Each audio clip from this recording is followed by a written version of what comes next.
Hey, what's going on guys? Alex here with TFL Off-Road. It's a bright and early morning here up at Tumbleweed Ranch, and today's a very exciting day. Not only is Taming Tumbleweed the series back up and running, but right now I'm standing on the area that David leveled out. This is our future barn site, and Morton Buildings, the company that is putting this barn together, they're on their way over here right now with the materials for the barn. We've been waiting months for this, so it's super exciting. So yeah, in today's video we're gonna check out what's all being delivered for the barn. We're gonna start that process.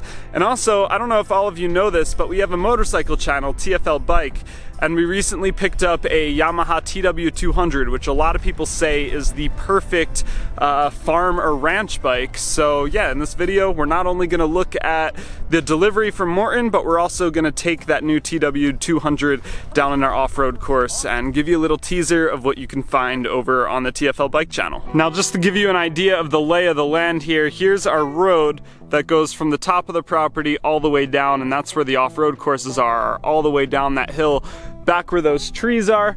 We've got the carriage house and some of the other buildings over here, and right behind it is where the barn's gonna go. So earlier in the Taming Tumbleweed series, we made some videos about leveling this and drilling holes and figuring out the best location for the barn.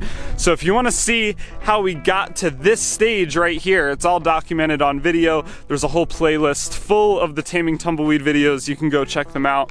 But David did some excellent work here with the help of our friends at Denver East Machinery Company. They lent us some equipment to get this done. But yeah, he was able to flatten this all out, basically move dirt from over here. He basically cut into that side and spread it over here to make it level instead of, you know, paying a lot of money for dirt to be brought in. We also put some gravel down recently, and David marked out the area where the barn's gonna be. So we can see all four corners here marked out by this blue string. So takes up most of this gravel pad we have laid out, but obviously we have some reserved for like a driveway and possibly a concrete pad that's gonna go in the front. So yeah, there's the site of the barn, and now we're just waiting on materials.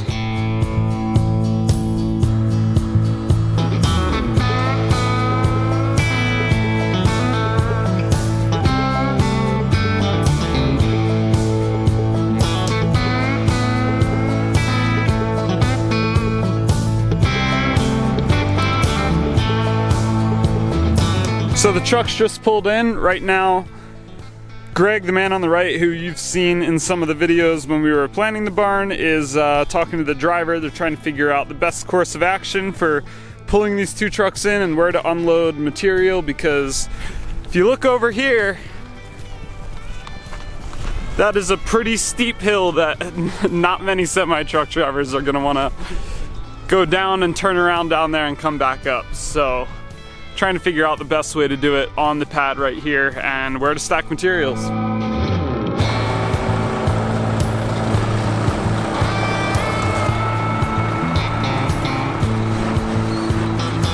Apparently Tumbleweed Ranch, not very semi-truck friendly. We're making it work though, we're getting them in. You hit a scale with this on your way over here? Do you know what it weighs? No, I didn't hit a scale. No? It probably weighs about 28,000-ish? Yeah. 28,000 pounds of a barn sitting on the back of the trailer.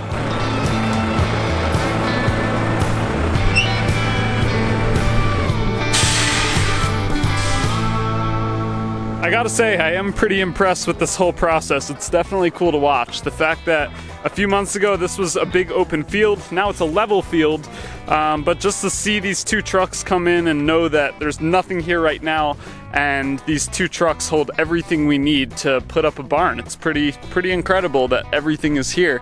And it's cool just looking at all this stuff. I'm not a construction expert by any means, so pardon me if I, misspeak on any of this stuff, or kind of seem like I don't know what I'm talking about, because I definitely don't know what I'm talking about. But everything seems like it's really well organized and, I don't know, just well thought out. You have different packs of wood here that are color coded. We've got some orange ones, green, blue and red and black up top, and everything seems like it's pre-cut to length already and organized how it should be. You can see obviously these massive roof trusses on the side here, and there's a bunch of them. It looks like, what do we got here? 1, 2, 3, 4, 5, 6, 7, 8, 9, 10, 11, 12, and then 2 more that are a little bit different, I'm guessing for the ends of the barn. And that semi-truck's pulling off of the trailer right there. You can see it's pulling away. And that trailer's got more of the wood we need for this project. This trailer over here has some of the other materials. So if we take a peek here, you can see we've got some siding. He just dropped this down off the trailer and it definitely sounded like there was some metal in there. So yeah, there's a lot of metal trim that goes on the outside of this barn. So we've kind of got our metal trailer here and our wood trailer. I don't see garage doors. I wonder where those are. I was wondering how you were gonna get everything off the trailer without a forklift. That's a pretty crazy contraption. Yeah, that's pretty cool, ain't it? Got a wet kit up there. And so it just hooks to the hydraulics where the trailer would go? Yeah, it runs the PTO off the transmission. Okay. And that's what runs the pumps for the hydraulics. And then you have like a control unit inside the truck? Nice. Yeah, there's 2 levers on the side, one's for raising it and one's for tilting it and stuff. Nice. So. Cool, I've never seen anything like that. Yeah.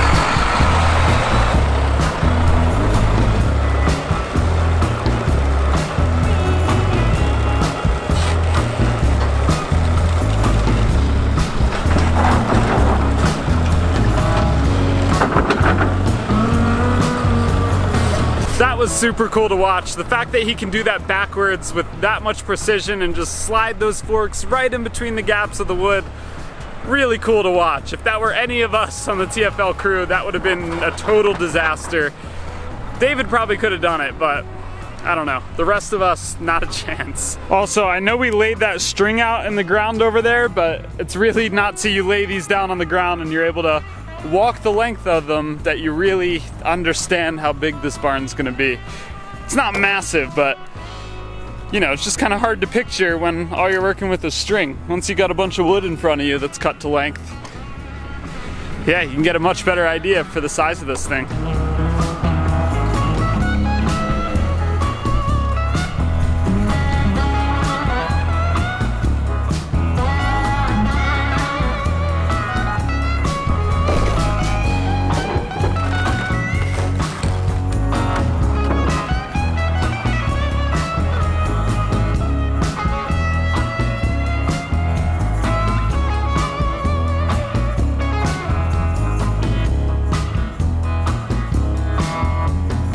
There you go, and just like that, everything's unloaded using this semi-truck forklift attachment. Super cool. I've never seen anything like this, and the Morton guys were telling me that they've even built some structures for like semi-truck drivers and people who are in the construction industry and work with trucks all the time.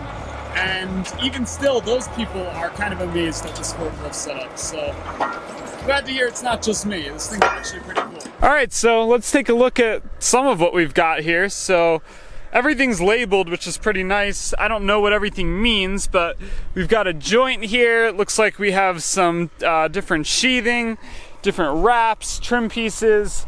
Over here, we've got a pallet full of the concrete beams that makes Morton so special. We've done some talking to Morton, and David explained why this system is going to work super well for us, but basically what you need to know is that no wood is going to touch the ground. All the wood goes into these posts, and then there's no wood in the dirt to rot away. And you can see where they have an adjustment on them so that they can be dialed in and made level, and this is where the wood slots in right there. All these holes are pre-drilled. Yeah, to just mount up to the wood beams perfectly. Got some more boxes over here with, I think what are some trims and finishing pieces. Yeah, you can see right there. Trims. Something else wrapped up on a pallet there. I'm not exactly sure what that is, but it does say fragile. And then over here, we've got a bunch of different bundles of siding and roofing and what I imagine are gutters and all the different metal pieces that are gonna go on the outside of this barn. They're all numbered, so you can see 5 of 6, 4 of 6, 2 of 6, 1 of 6. But yeah, these are all of our long siding pieces and roof pieces. And then last but not least, all the wood is piled up over here on the ridge. It's all bundled together nice and neatly. It's all color coded. It's all cut to length. A lot of it has brackets installed already. These roof trusses are already pre-built. Here you can see some of the other pieces that have the bracketry already pre-mounted to them. And then some more odds and ends up here. It looks like more trims, soffits. And yeah, that about does it for all the different parts and pieces spread out in 3 different areas and ready to be put together pretty soon. And it is going to be a couple of weeks before the crew is back here actually starting to build this barn.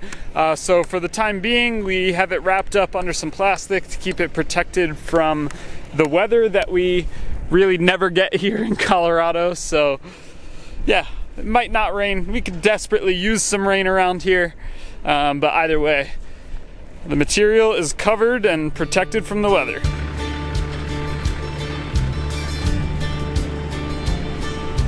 Sweet, and just like that, the last semi-truck is pulling on out of here, and all our materials are now dropped off. So it's gonna be a few weeks before this actually gets built. The team that is building this is finishing up another job in Wyoming right now, and they think it's gonna be about 3 weeks before they can get down here and actually put this all together. So stay tuned, more on that to come on Taming Tumbleweed. We'll bring you along the whole process because it's about to get pretty interesting. I'm excited to see this thing all go together. But yeah, we've got materials now. So I'm gonna head back to the office. I've got some editing to do, but tomorrow, Kase and I are coming back here with that TW200 I was talking to you about. So yeah, magic of editing, we're gonna jump to tomorrow and hop on the T-Dub. Let's do it. Now we get to some real action. We're going to take this TW200 through our off-road course by the pond here. We've taken a bunch of off-roaders through, everything from a very street-oriented Range Rover all the way up to a Power Wagon with full lockers.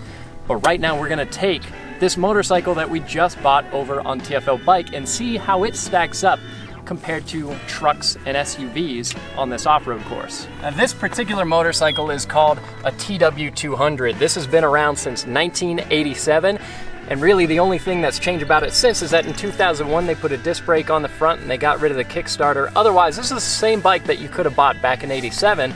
So this is just a staple of approachable, lightweight, go anywhere, reliable off-road motorcycles. And it'll be interesting to see how it does on the pond course because this course has been getting progressively muddier and muddier, but we do have some big fat balloon tires that might help us out a little bit with that today. Not too long ago, we had the Vulcan Grunt here on our crossover, more easy to ride off-road course, and you guys were saying that Grunt is so expensive, you guys need a T-Dub.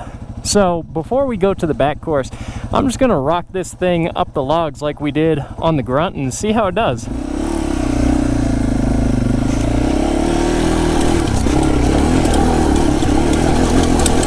Super easy. No shortage of power, no shortage of gearing, no shortage of suspension. And kind of like the Grunt, these big fat tires make it pretty easy to go over those logs. Here we go down the rocks, no problem at all, except that I let it cut out. But yeah, TW200 already impressing with its easy, lightweight maneuverability. Love this bike already. All right, we are pulling into Dirty Deed right now, and it's actually looking somewhat dry back here right now, at least in the front half. Definitely water in the back half of it. As far as vehicles go, this is pretty much all tire. All tire and apparently too low of an idle. Yeah, no surprise, the mule made it through no problem. Let's see what Kase does on 2 wheels on the TW200. So I'm kind of hoping that these big fat tires will give me decent traction through all these muddy sections on this course, because that's a lot of what makes this course difficult is the mud. Now I'm going to try and pick decent lines through this, but we'll see if I don't just get bogged down. No! Oh, that was easy on the T-Dub. Man, what a beast! That mud back there was a lot deeper than it looked like going through in the mule. He sunk quite a bit, but stayed on 2 wheels. Let's go see how he did. That was a little deeper than it looked. Yeah, I wasn't sure how it was gonna feel in terms of traction, but I mean, I should have guessed it. These big balloon tires just kept me going fine. So I kind of kept myself in a position where I could throw my feet down if I started slipping, and I didn't slip at all. Yeah, you didn't need to. That's some nasty mud on there though, it smells. There's gonna be plenty more of that. Yeah, let's keep going. So that was a little bit of mud. Now let's see how it feels on some dirt. Not a problem. This TW200 is light, and that's one of the biggest advantages of this bike. Doesn't really want to idle though. Might have to check that out. All right, well, I'm gonna start doing the exact same thing that we do in a lot of trucks and SUVs. I'm gonna ride down the less steep soft dirt hill here and come back up, and then on our way back we'll see about maybe climbing up the cliff. Yeah, and I don't think you're gonna have much of an issue down there around the turn. No, usually on David's Folly the trucks have to make like a 5-point turn. I don't think that's gonna be an issue. Yeah, you'll be going right down. Riding gear is hot. Oh my god.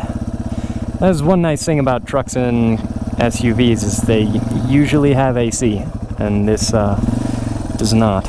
The only air it conditions is the air it heats up with those heat fins on the air-cooled motor. Now it is definitely a little loose coming up here, but still not a problem for a lightweight motorcycle like the TW200.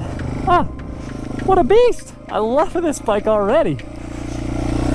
So yeah, he made it down and around David's Folly, no problem. This is the slip and slide right here.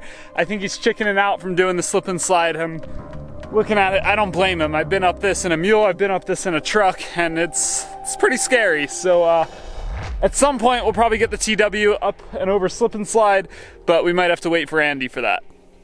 I could do it now. Yeah, let's do it. Why not?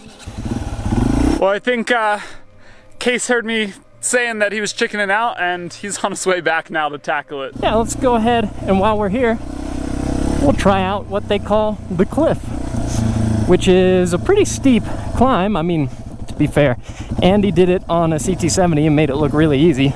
But it's decently steep. It's definitely steeper than it looks on camera.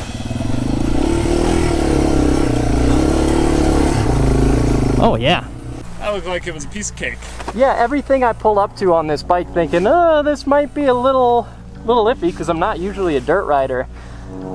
It's just really easy to do on this bike, but for whatever reason, it doesn't really want to idle. There's kind of two things right now I'm noticing about the bike that need a little bit of love. I think we might need to turn up the idle a little bit, and I know for a fact that our chain is definitely a little on the loose side. Yeah, and I think the owner knew that already because he gave us a brand new chain. Here we go. Here, I rolled back. Yeah, that's sloppy. Yeah, so we have another chain for it.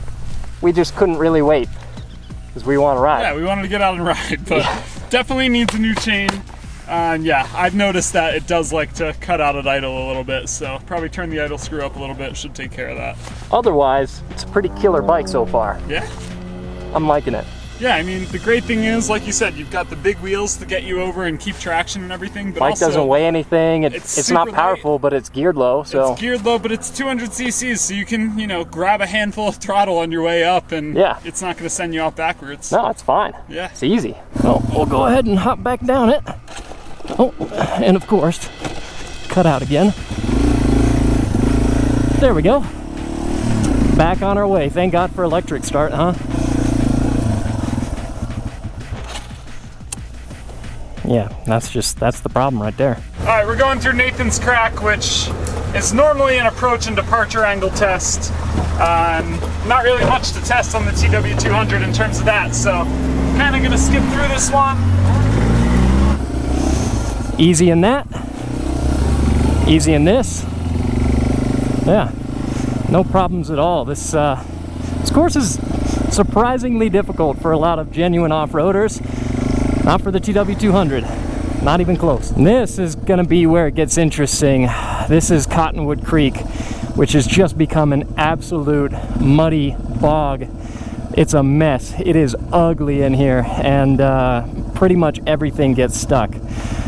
So if the TW200 can make it through here in its current condition, I think it'll be the first vehicle to have ever done that with as bad as it has gotten in the last couple weeks. I think it's been weeks since anything's actually made it through here. Yeah, I mean, we take the mule through here sometimes, but even then, this needs all of its lockers and every bit of its off-road gear. If there's ever a point on this ride where I'm gonna throw this bike into the mud, it's probably right here. Okay, where do I want to go? Maybe let's go left. It looks a little less deep over here. I had to put the feet down.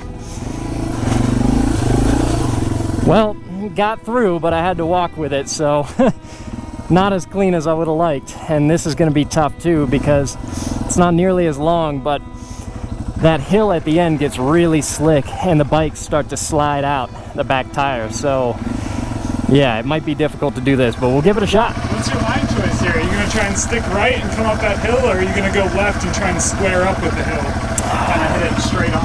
I feel like if I go left, I'm kind of just going to drop into that hole and lose all my momentum and still have a sharp turn to make. So even though the angle of the hill coming from the right isn't ideal, I'm going to stick to it and see if I can balance on top of it. I mean, I'll get across it one way or another, ideally with my feet on the pegs, but we'll see. We'll see what I can do. What would be awesome would be getting Andy out here on this bike and seeing how well he could ride it through all this, because Andy is the man. And Alex has got a very poor line choice through here. Very poor line choice. You should go all the way right. You're screwed. Oh, wow. All right, let's see it. Oh, no! I'm not feathering the clutch like I should, being a bad dirt rider. Well, I would have been surprised if I could have gotten through there without putting my feet down anyway, as like I've said, dirt riding is not usually my thing, but man, does this bike make it easy anyways, and you can still get through just about anything. Till we get that idle figured out, you gotta ride the clutch. I know. Really abuse it I'm being a bad dirt rider. I need to be slipping the clutch more. Yeah. But I mean, this bike still, even me not being the best of dirt riders, this bike makes everything really approachable. Even though I'm having to throw my feet down on some of these, I mean, the bike is getting through it without a problem. Throw your foot down for a second. Let me see how easy it is. Yeah. You've got plenty of bend in the knee there. Easily. So this is just the easiest bike in the world to hop on and go through here. All right, onward, Tommy's Demise. Yeah. Oh, there's grass growing in Tommy's Demise. That's new. If I can make it through both of these, I would be really stoked, because these are also pretty aggressive drop in and drop out and very muddy. Oh, it's so hot. Gotta remember not to be stupid. Feather the clutch. Try and keep some amount of momentum. Not hesitate too much on my line choice. See how it goes. Riding in the mud is definitely interesting. All right, let's try sticking right. Oh! Man, I almost got up it without putting my foot down, and then the bike got kicked to the side at the end there. I think it's time we try the other side. Yeah, this is the one where I think you really have a chance of dropping it. Let's see. All the plants are obscuring the obstacle itself, so I don't know what line I want to take yet, but I think I'm going to follow Alex's footsteps. This is just a really V-shaped spot, so it's kind of hard to carry momentum without just planting your front tire into the uphill side of this obstacle, but we'll see if I can't maybe, I don't know, figure it out well enough to pop my front tire up a little bit and get over it.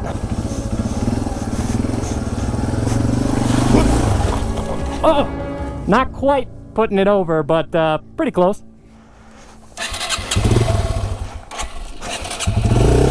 Let's see if I can dig out of there.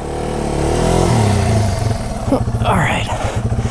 Yeah, now my back tire is just planted Oh my God, look at that. Yeah, this is some real mud. Okay, I don't feel too bad about getting stuck right here. I definitely got thrown off balance coming into it, and then, well, then I just got bogged down. But I think the T-Dub is gonna be unfazed. I think we can still get it out of here. So I'm gonna, if you need to, I'll jump in and help you push, but I wanna see if you can recover this by yourself. If you were out on the trail alone, how easy would it be to get this unstuck from a mud pit? It's so hot. Whew, okay. That's not it. Wrong button. It's red. I keep thinking it's the start button.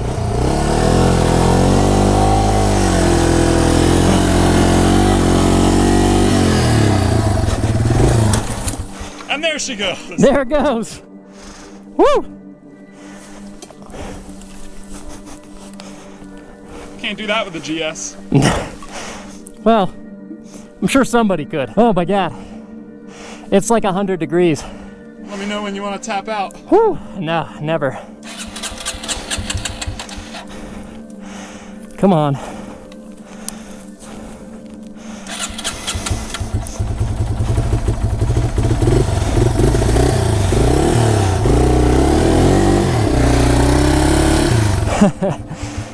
See, I think the ground is a little bit more solid over here. If I can get it over here.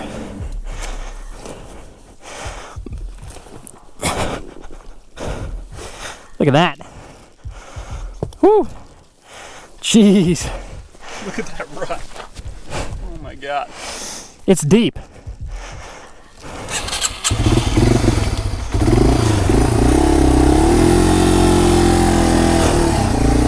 Yeah, buddy.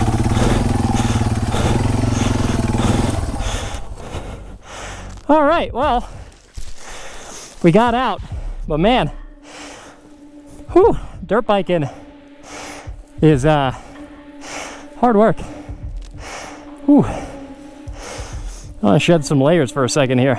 All right, so it took me a little second to cool off there, and now I'm gonna come back at that obstacle going the opposite direction. It definitely got the better of me, so I can't forfeit without giving it at least a second honest try. Picked out a line that I think is gonna be easier with the mud.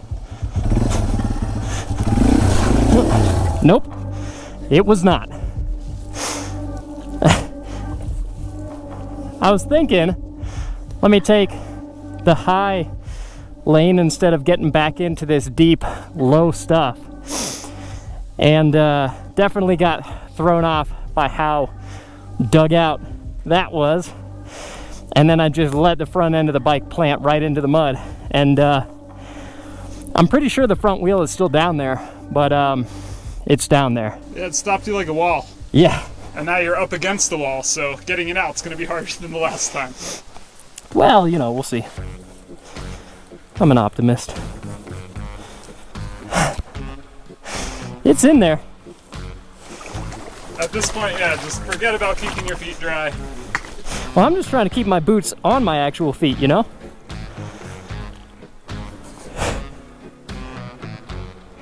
How do I want to do this? Well, I gotta get this up to even move the bike anywhere. So this is where my knee is. Yeah. Is this a sinkhole? It's like a cartoon style quicksand pit. Although I never saw any cartoon characters try and ride a motorcycle through quicksand. I mean, there's just no shot it moves forward. That's not happening.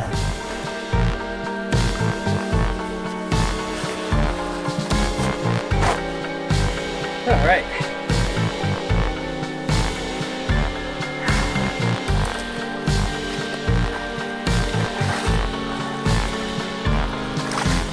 All you're doing is moving the forks. Front tire's not budging. Yeah, I think, do we want to try and pull it out backwards? I think so. Cool. There we go, got a recovery strap. I think we're just gonna use a regular strap today, not a kinetic rope, because I don't really wanna do like a tug and launch into the bike with a lot of pressure. We're just gonna try and inch it back slowly and get that front wheel unstuck, so that should do just fine.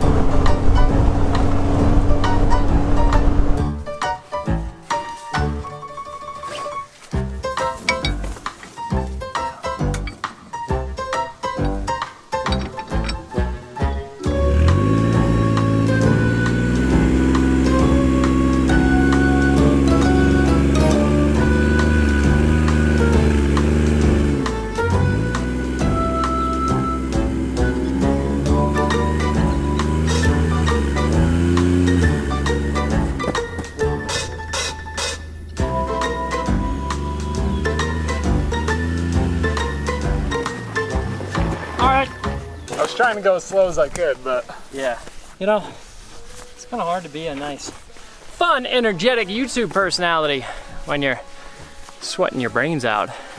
You're doing great. Why do people ride dirt bikes? I don't understand why people ride dirt bikes. It's a lot of work. You know, you can ride a street bike and have a nice cool breeze and put in like a tenth as much effort. Just think about if we were on the trail when that happened. Yeah, and had no other options. Ahead of us. We'd be shoveling with our boots and... That's true. Yeah. Woo! Lucky we got the mule.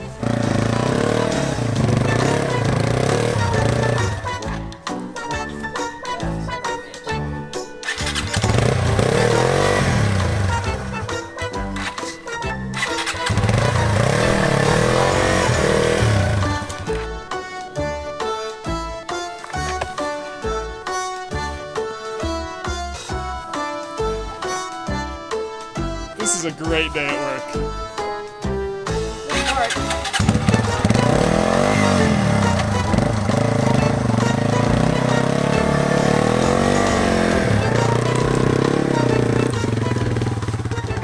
All right, so we've got one more big obstacle to do, where hopefully I can redeem myself a little bit and actually be able to ride through it.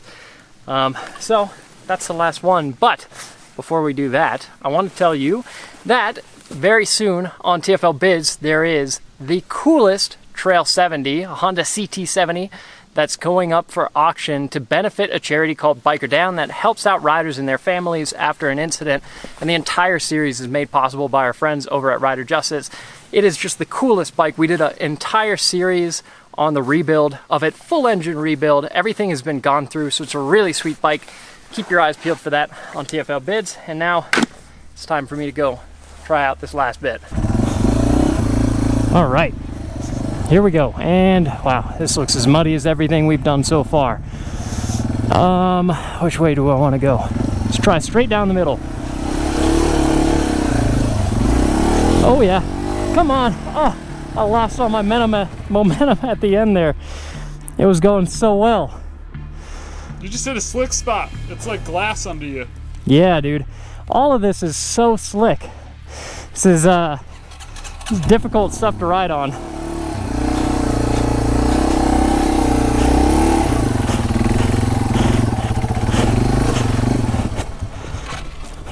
Woo! Oh man. Okay. Well, that's pretty much it for the course. I mean, if I'd been able to carry momentum, I could have gone up to the top of the hill. That would have been easy for this to do with some momentum, but I'm about dead from hauling this thing through the mud.